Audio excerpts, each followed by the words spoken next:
Ishita. Right, of course. We've got some breaking news coming in from West Asia. This one, in fact, talks about how Kuwait has now confirmed hitting a US fighter jet. We've got a confirmation. Iran here has claimed responsibility for shooting down F-15. It is the US flagship fighter jet, in fact, which Iran now claims that it has hit and shot down an F-15 fighter jet. That's the latest breaking we're getting, viewers. As far as West Asia war is concerned, Iran here has come out and claimed responsibility for shooting down an F-15. Now, this fog of war, we do not have a confirmation right now from the US side here. It's just a claim made by the Iranian side that it has, in fact, shot down an F-15 fighter jet in Kuwait. That's a big development coming to light. In fact, as Iran now confirms of shooting down a US F-15 fighter jet. That's a big claim Abhishek, Iran in fact has made here about not just engaging but about shooting down an F-15 fighter jet. The US, really prides itself on its flagship fighter jets. It tries to sell it to countries around the globe, and we're looking at an F-15 fighter jet, Iranian claim coming to light where it says it has shot down a fighter jet. In fact, Kuwait here has confirmed that there was a hit at the US jet. Meanwhile, as Iran claimed responsibility of engaging with and shooting down a US F-15 fighter jet. That's a big development now coming to light from Kuwait. First, it was the Iranian side that claimed responsibility.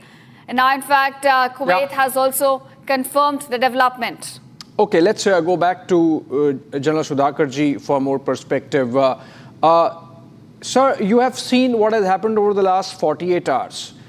But the Iranian regime, if the American objective was to change the regime change in Iran, that has not happened. The establishment is there. One Ayatollah has been replaced by another, perhaps more hardline. Where it goes from here? I mean, for how long can the Americans go on and continue with their offensive if the establishment remains the same? Excellent question, Abhishek. That's a question which has been playing in my mind as well.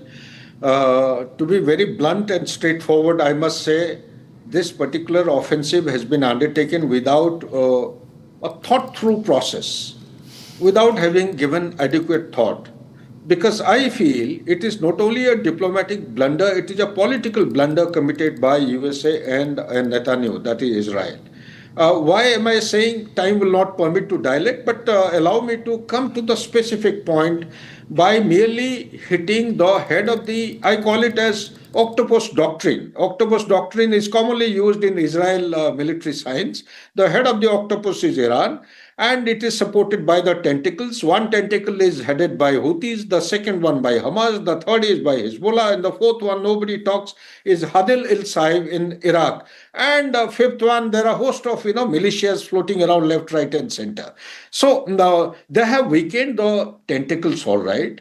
They have weakened Iran to large an extent in the 12-day conflict last June in 2025 by knocking off the head of octopus. They actually do not make the regime change. Regime, it is a 47-year Islamic religion-based kind of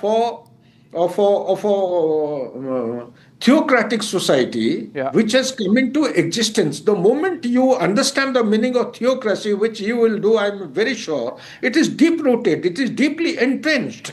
The ecosystem has got layer after layer. It is very difficult to collapse the entire system by killing 40 leaders in one go and the supreme leader. They have at any point in time, if you recall, I think I saw it in your channel, you are the anchor most probably, post the June offensive in 2025, Ayatollah Khamenei had called for very serious consultations more than 6 times with his advisors.